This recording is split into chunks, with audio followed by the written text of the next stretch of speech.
Welcome to the Marvel What If recap. It follows hypothetical situations in alternate universes, asking the question what if something different had occurred, told through the lens of the Watcher, who is unable to interfere with anything that happens. What if Captain America was a woman? In 1943, Nazi Germany had risen. Like the story goes, America tried to prevent this by creating their own super soldier, but when asked to leave the room, Peggy Carter stayed, altering the timeline, and a spy had infiltrated them, shooting Roger and forcing Peggy to save the day. Without anyone on standby, Peggy was forced to take the serum and become Captain Carter. Howard Stark arms her with the gear and shield. Mere minutes after this, she goes on a solo mission to destroy a battalion of Nazi soldiers, retrieving the Tesseract, then use it to power a metal suit called C-15, the Hydra Stomper, for Steve Rogers. With info to ambush a moving train, the train however was a trap, containing massive explosives. They detonate on Rogers, and they are forced to retreat without him. After torturing a prisoner of war, Peggy finds the location to Red Skull, the head of Hydra, but they have used the Tesseract to summon a tentacle monster. The squadron help Roger escape, but in the end, Captain Carter sacrifices herself to seal the monster away, teleporting into the future and meeting Nick Fury and Hawkeye. What if T'Challa became a Star-Lord? Instead of abducting Peter Quill, Yondu had kidnapped T'Challa and raised him with the knowledge that Wakanda had been ravaged and destroyed. Thanos decided against mass genocide and joined the Avengers. They manipulated the Collector to gain the embers of Genesis to end hunger in the galaxy. In doing so, they trapped him in a box and let his monsters get revenge. T'Challa found out about the truth and visited Wakanda. Peter Quill is a normal civilian working a fast food job when he is visited by Ego, his father. What if all the Avengers died? Black Widow gives Stark a serum to help alleviate the pain, but instead it kills him. She is placed under arrest and escorted away by S.H.I.E.L.D. Meanwhile, a hammer falls onto Earth. A muscular man with luscious blonde hair breaks into the compound, but he is struck down by Hawkeye and pronounced dead moments later. Hawkeye is detained for questioning. Several hours pass. Fury goes in to get answers. However, he is also dead. Black Widow beats the squadron of armed men and escape, meeting with Dr. Elizabeth Ross. She analyzes the needle to find out that the serum had never even left the syringe, and they are warned that the maniac is coming after the Avengers. During this, Banner is struck and becomes the Hulk. Soon after, he explodes with radioactive substance and is considered dead. Loki arrives on Midgard, freezing the planet. When Fury comes to a compromise, he will give them the murderer of Thor and the hammer. Black Widow sneaks off to a library, accessing S.H.I.E.L.D. files, questioning how Hope Van Dyne's files was opened if she died several years ago, calling Fury just as she dies. He arrives to meet with Loki. Minutes later, he is at Hope's grave, where Hank Pym attacks him, admitting that he murdered all of them because S.H.I.E.L.D. killed Hope. But Fury is actually a god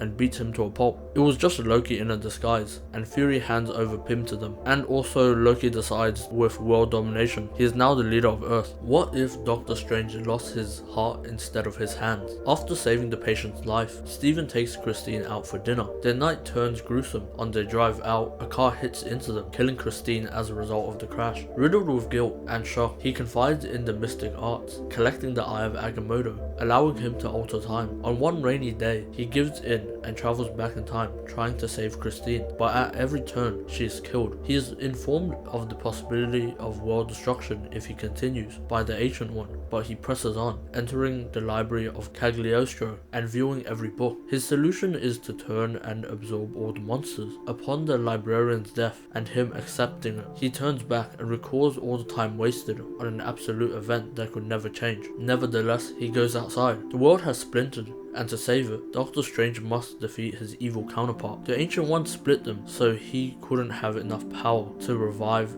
Christine, but he fails to, and is also absorbed. With full power, Strange revives Christine. In their last moments, the world collapses. Unable to do anything, he watches them. What if zombies were real? Hank Pym shrunk to go save Janet in the quantum realm, but while she was in there, she contracted a fungal brain disease, turning her into a zombie. As they were pulled out, Scott was infected. Hours after, most of New York and including the Avengers were infected. Hulk landed in the New York Sanctum to warn them, saved by Hope and Peter Peter Parker, he notices that the world is infected. Meeting up with the squad and commandeering a train, they lose Happy in the process. Getting the train running caused another zombification. Sharon. Hope explodes her, but she was bitten in the process. She sacrifices herself and places them inside safety with Vision. The Mind Stone is able to cure the zombie disease, yet Wanda is too powerful. She is able to resist the stone. He has been feeding people to her. In the end, he atones for his sins and gives them the stone to save the world. As they fly off to Wakanda to transmit the signal across the globe, even Thanos is infected with the Infinity Stones. What if Killmonger saved Tony? As Iron Man's story goes, he takes a tour in the Middle East, where he is attacked by his own Stark tech. But instead of being captured, the American soldier Killmonger saves him. They become best friends, and he reveals that he was there to unveil Obadiah Stane's scheme. He convinces Stark to help him build a tech project he had to help the US Army, the Liberator robots. He relinquishes his vibranium ring for it. Meanwhile, they buy vibranium off a smuggler, which leaked to the Black Panther. But in this universe, Killmonger murders the Black Panther. Returning to Tony, he knew of what had just occurred through the Stark tech, but he is killed because of it. The US declare war on Wakanda for the death of Tony Stark, creating platoons of liberators to avenge him. Killmonger kills the smuggler as an offering and is welcomed back to Wakanda, where he helps them kill all the liberators, and they accept him by making him the next Black Panther. Shuri sneaks into Stark Industries and finds the deleted footage of Tony's death and of the Black Panther. She teams up with Pepper to release the truth. What if Thor was an only son? In the lore, Odin kept Loki, but in this universe, he gave him back. In the break of Odin's sleep, Thor's mother Frigga goes on vacation. He is left to study. In secret, he pretends, but actually travels to Midgard. Recognized by Jane Foster,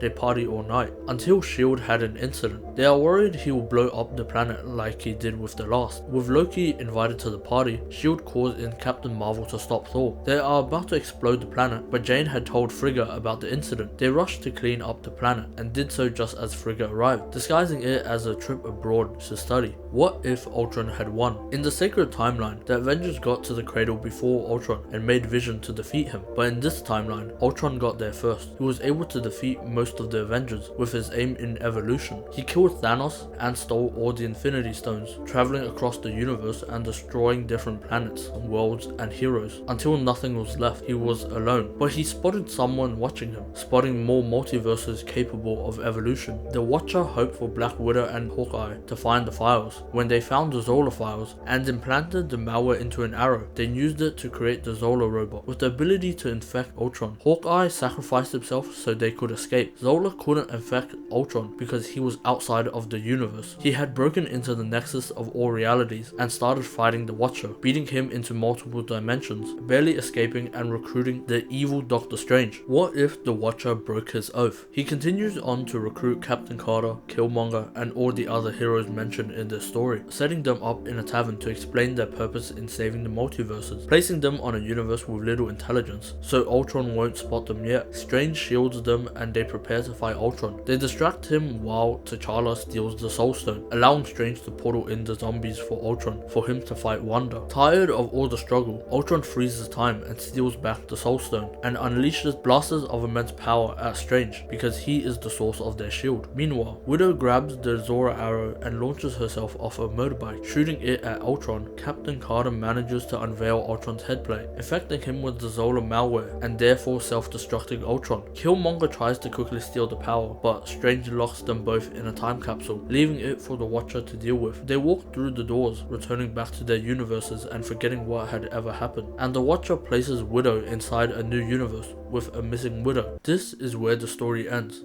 For another happy ending, watch this.